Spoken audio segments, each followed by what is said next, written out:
They say Kundalini can be awakened through sex. Tantric sex, sacred union, dual polarities merging into one. But what if that's only half the truth?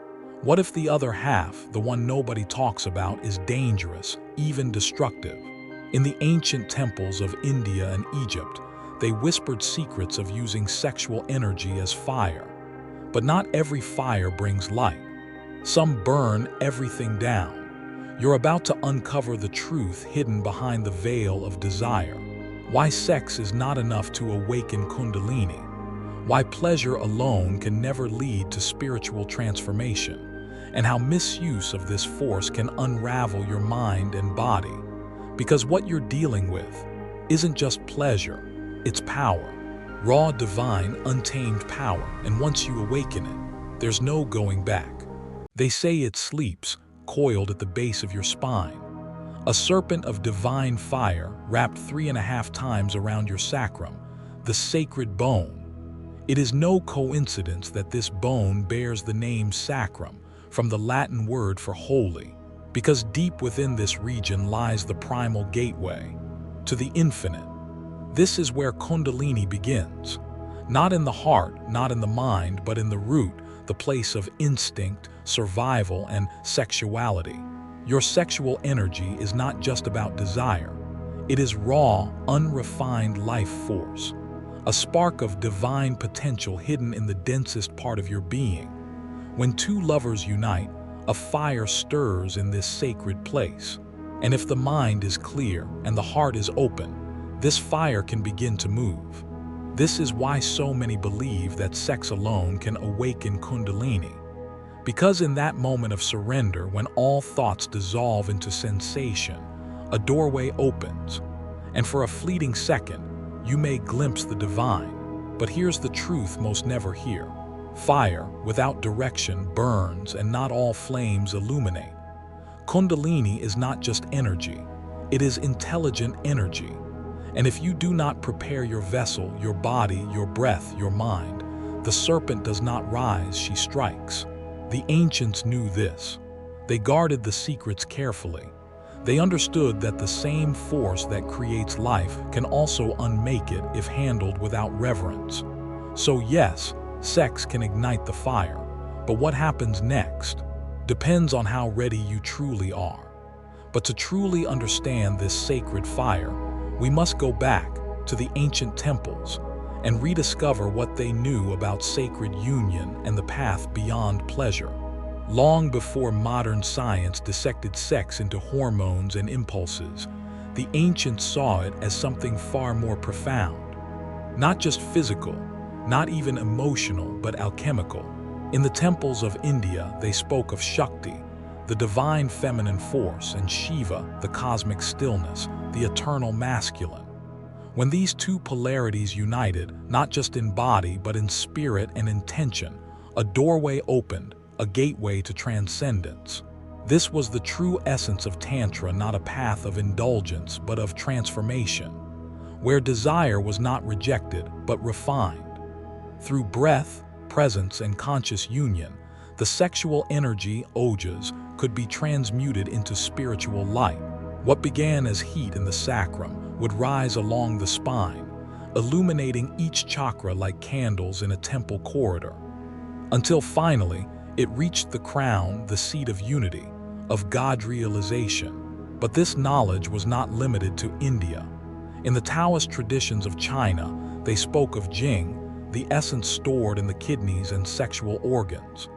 Through internal alchemy, this essence could be distilled into qi, and then refined into Shen, pure spirit.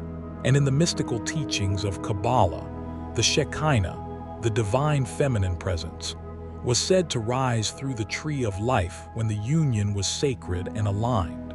All these traditions shared one truth, that sexual energy is sacred fuel. But without intention, devotion, and discipline, it does not rise, it disperses. Or worse, it entangles. This is why ancient texts spoke of sacred union, not casual pleasure. Because only when body, mind, and spirit are unified can the fire move upward instead of burning in place. So yes, there is a forgotten power in sexual energy, but the ancients didn't worship pleasure. They honored its potential, and that's the difference. Worshipping the fire or mastering it. But what happens when this fire is misused? When people chase awakening through pleasure without preparation? The answer is darker than most are willing to see. Not every fire brings warmth. Some fires consume. And when it comes to Kundalini, a fire misused can leave behind nothing but ashes. Today, many chase spiritual awakening through sex, thinking intensity means enlightenment. But Kundalini is not impressed by intensity. She responds only to readiness. When this force is awakened through raw passion, without grounding, without purification, without understanding, it doesn't rise, it erupts. This is where the shadows emerge. Kundalini syndrome, a term coined by researchers and mystics alike, describing the consequences of premature, chaotic awakening. The symptoms: sudden panic attacks, insomnia, electrical sensations, crawling under the skin, spontaneous body movements, loss of identity, sexual obsession, emotional breakdowns, even psychosis. It mimics mental illness, but its roots are energetic. Gopi Krishna, a writer and spiritual seeker, documented his own terrifying Kundalini experience. He spoke of uncontrollable surges of heat, mental fragmentation, and a fear so deep, he believed he would die or lose his mind. And he wasn't alone. Many seekers report similar symptoms after intense tantric rituals, drug-induced awakenings, or misguided breathwork. The energy floods the system, but there is no structure to contain it, no guidance to channel it. This is why the ancients emphasized discipline over desire, devotion over experimentation. They knew, if you open the gates without cleansing the temple, you invite chaos, not divinity. Sex, when used improperly, doesn't awaken Kundalini. It distorts her, pulls her energy sideways, trapped in the lower chakras, cycling endlessly between craving and collapse. This is not awakening. This is entrapment. And yet, this truth is rarely spoken, because the fantasy is more seductive than the discipline. So the question remains, how do we ignite the fire without being burned? To answer that, we must understand the true requirements of awakening, and why pleasure alone can never carry the serpent all the way home.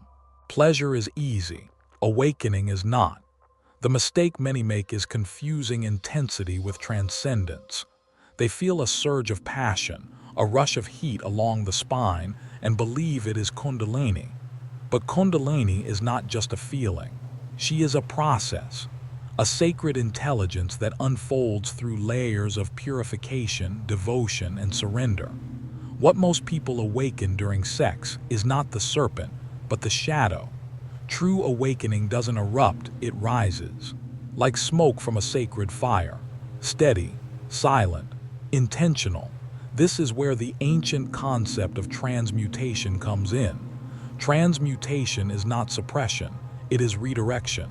It means taking the raw, primal force of sexual energy and guiding it upward through breath, awareness, and stillness, transforming it into clarity, insight, and divine union.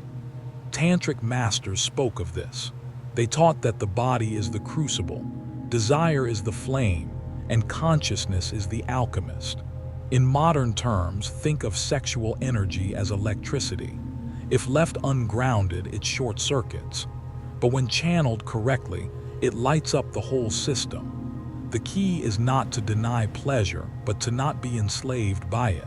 Because the goal is not pleasure itself, it is expansion.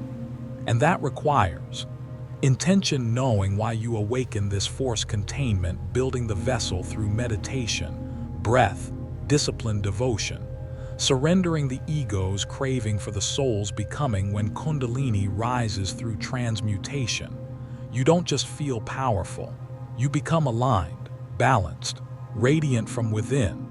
But if you chase sensation without awareness, the energy loops downward, feeding the same cycles of desire and depletion, over and over again.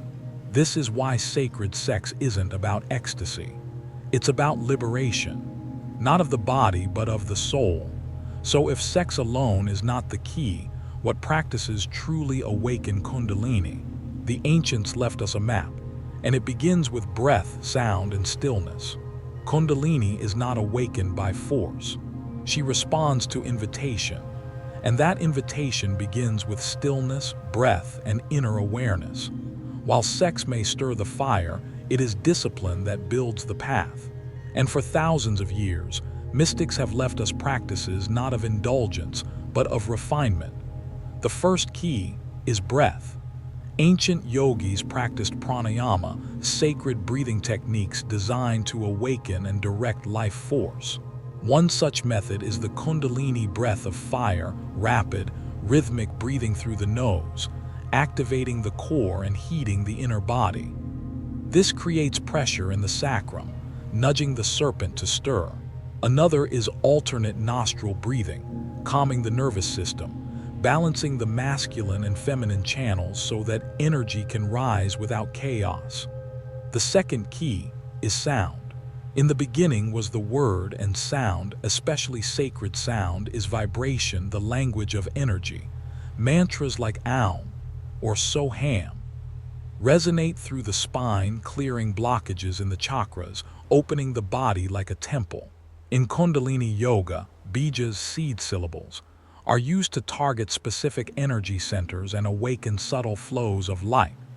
The third key is stillness. Inner silence is the throne where Kundalini rests.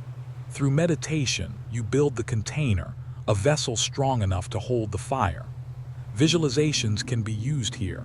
Imagine a serpent coiled at your base, gently uncoiling, rising through your spine as light, as love, as you.